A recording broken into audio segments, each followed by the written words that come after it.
Hi, this is Randy Finney with Right Side of the Chart, and today is Monday, December 18th, 2017. A quick look at what's hot and what's not. Mostly what's hot as far as the precious metals and other commodities like natural gas, things that I've highlighted recently. That's my focus right now. The broad markets are going to do what the broad markets do. Charts really are not that clear at this point in time, but I'll post an update on those soon. Let's just look at where the trading ops are right now. This is natural gas. This is the nat gas futures, symbol NG. This is a 60-minute chart, and this is actually the chart I put up on Friday in the trading room. Put this up expecting a reversal in nat gas prices. Here's the arrows. This is the chart from Friday in the trading room showing the nice divergences. You had a double positive or bullish divergence. And this was my first target right here at about 275, and my next target's 284, 284, and a half or so. So I like to always sell just below the actual resistance level. And so that was a scenario then. And let's just take a look at what that's doing today. Let me find that chart. Here we go. I need to move this over here. Okay, this is, nope, that's NQ natural gas. There we go. There it is, 275 hit. So that first target's hit. Big move today in natural gas. We're up, let's see, the nat gas futures are up 6.25%. So one of the biggest moves, one-day moves in quite a while. Hope some of you guys caught it. I also put up within the trading room the chart for UGAZ for those of you that don't trade futures, prefer ETFs or Okay, here it is. This was the chart. I believe this was on Friday. I posted this one within the trading room, and you can see target there is 686. And let's see where we're at today. There it is so far. Nice move out of the wedge. We're up about over 50, almost 16% today, and still some meat on the bone left. Although there is some resistance coming up here. So you can see right there about that 630 level. You see these reactions here. If you want to book quick profits, it's a nice one-day move. There's the resistance right around 629 or so, basically about where we are today or right there. So that would be the first target. I'll add this one now, but that's still a swing target that I think is likely to get hit on UGAZ. Next up, platinum. These are platinum futures, PL. I put a post last week saying that gold had already taken off, started to move, and platinum was on deck. And nice bullish divergence. I really like platinum. It's one of my favorite precious metals right now, and a big move today. These are platinum futures are up 2.75%. So that's a big one-day gain. And I mentioned too on that post on the front page, for those of you that don't trade futures, there is this is my preferred ETF trading proxy, PPLT. ETFs, physical platinum shares, and just like the platinum chart I put up last week, towards the end of last week, I highlighted these divergent lows, and most notably this current divergent low right here. We had this little washout move. I like to see that. I saw that in gold back in late 2015 before the explosive move up. What I'm talking about, a little flush out move. This is a good support level. We had a gap right here. So reactions from below, reactions from above. You can see how well this level was. And when we broke through, what this does, that's very bullish. It's bearish on face value because what that is, that's called a bear trap. You have a well-defined support level. Prices break below. You have shorts pile in. You have longs that get flushed out. They say, well, I'm throwing in the towel. I've been in platinum for the last couple of years, and it's been nothing but a dead money trade. It just broke support, and I'm out. That's good. It changes the dynamics, the supply demand dynamics by flushing out those weak-handed longs, pulling in some shorts, which now have to cover. So you can see here, this is one of the biggest one-day gains in platinum, at least in this ETF. And I just showed you the futures are even doing better, up 2.81 as I speak right now. And more meat to go on the bone here. Would I chase it here today? I don't know. There's some work to be done on the charts still. We haven't even confirmed this bullish divergence. By confirmed, I like to see that PPO crossover. But I do think ultimately it does go higher, probably at least up here to this level, the 90, just under 92. There's a reaction high right there. And these are the levels you want to target. These are previous reaction highs. And if we do start to move up there, that will certainly confirm that divergence. And again, it's pretty simple. If you just take a step back, I talk about, my trading strategy. There are more variables and things involved, but for the most part, I use a pretty simple but effective trading style. I look for especially if you can get on the daily time frame, divergent highs and divergent lows. And you had a divergent low right here. That was good for a nice swing trade. Fast forward to July, you had a divergent low, nice swing trade. You have divergent low. I don't see any reason not to expect to move up there. If it happens, great. I started buying platinum last week, and my stop will be below these recent lows. At this point, since we regained that level, I can tell you this: if you're not in this one, you're looking to get in. Here's what I would look for. Any pullbacks now to this level here, I'll have to give you that level in a second, should hold. There's a gap to be backfilled. Maybe we backfill that gap, maybe not. Like I said, this typically is a pretty powerful move, so I wouldn't be looking for or waiting for a pullback there. You can scale in. If you get it, great. But look at that level. That's a roughly 85.17 right there. Any pullbacks to that level would certainly be an objective entry. But again, the charts indicate more upside. So again, I hate to chase securities. This one popped up pretty big today, and there is some overhead resistance. Again, the charts have a little bit of work to do, so maybe just hold off. That'll probably be some consolidation. In fact, I'm going to get to gold here in a second and make the case that for another pullback in gold. I made one last week. We hit my target, one of my targets. We did get a pullback from there. Pretty decent one-day pullback. So let's fast forward and get onto those charts on gold, and I'll follow up again with platinum and some additional follow-up soon here. Okay, this is a daily chart at GLD. A lot of people prefer the relative liquidity and ease of trading. Just about any broker you can trade GLD, and there's that level, that 19, almost 120-ish level right there. There was a gap, gaps back here before. I've had that line on my chart. We had a reaction high here, quite a few reaction highs and lows. So the 120, I believe, is still a significant level. So there is gold at resistance.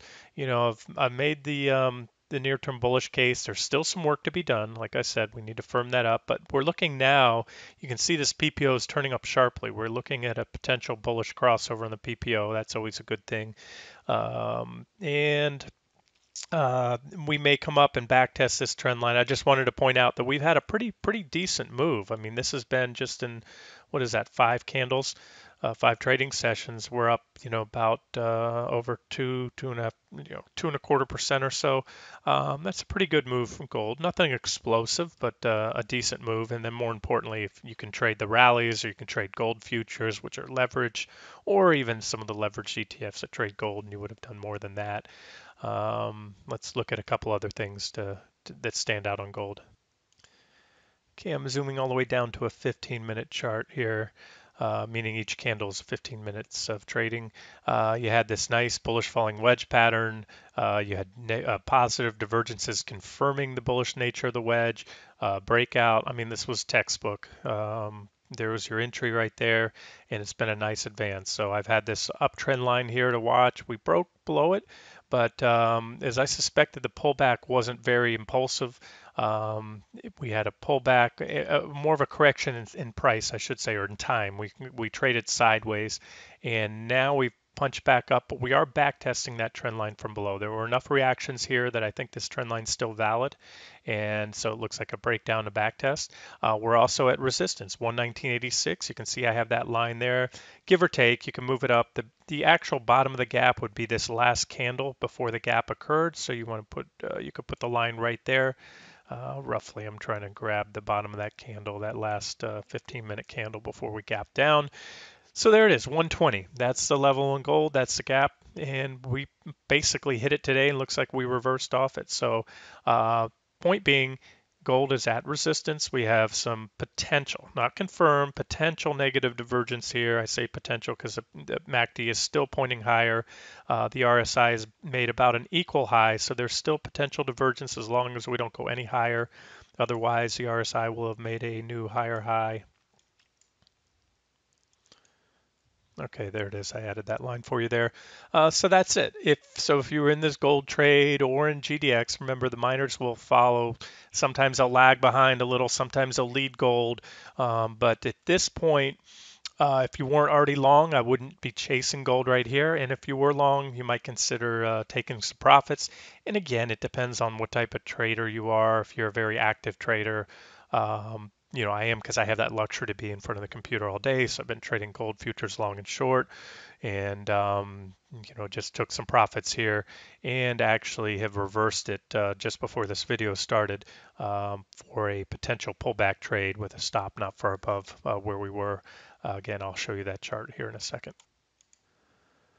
Okay, this is the 60-minute chart of GC gold futures, and you can see here this was a target that I had about 1265 almost.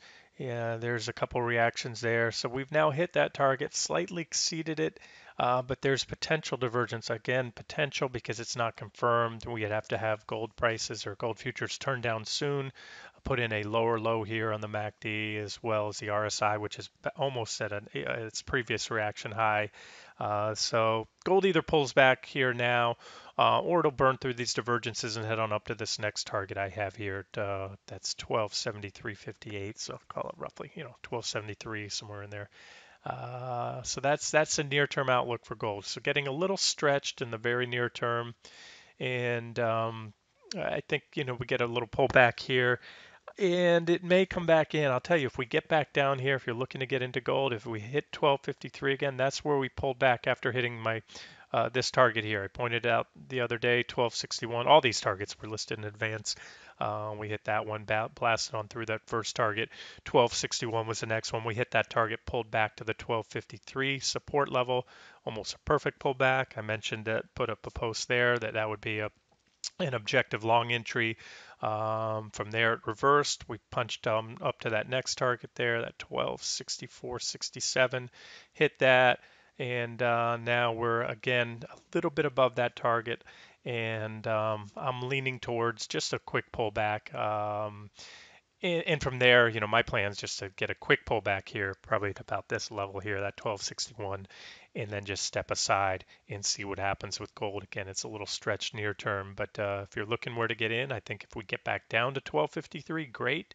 If we don't get there, if this move in gold has some legs, then we'll look for the next resistance levels to be taken out, or the next objective entry if we get a pullback, if gold continues higher for a little while. But that's the outlook for gold, and keep that in mind with trading the miners, and we'll take a look at those right now. Okay, this is GDX 60-minute chart. I believe this one was shared also on the front page and in the trading room recently. We had this bullish falling wedge pattern, which was highlighted, confirmed with bullish divergences or positive divergences. We broke out of there, hit my first target, 2181, had a little bit of a consolidation just for a brief, and then once we took that level out, boom, big green candlestick right up to that second target, 2223, and then look at that beautiful pullback. That was, my first, or what I call final near-term target. Again, it's all trading, and these targets are all commensurate with the time frames you're looking at. If you're looking at a 15-minute chart or a 60-minute chart, those are near-term quick targets, levels that you can game as an active trader.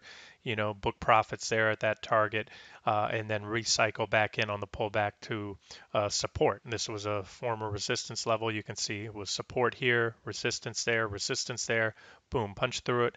And although we didn't have much of a reaction when we hit it on the way up, it certainly acted as support on the way back. You can see two 60-minute candles tagging that level almost perfectly, and then boom, back off to the races. It doesn't sound like much, but again, if you're trading GDX actively, you can use the leverage ETFs, or use a oversized position, especially if day trading in your account. And these are pretty decent moves. And just between those two price levels, you're talking about a 2% swing. So multiply that times 3 if you're trading nugget or dust.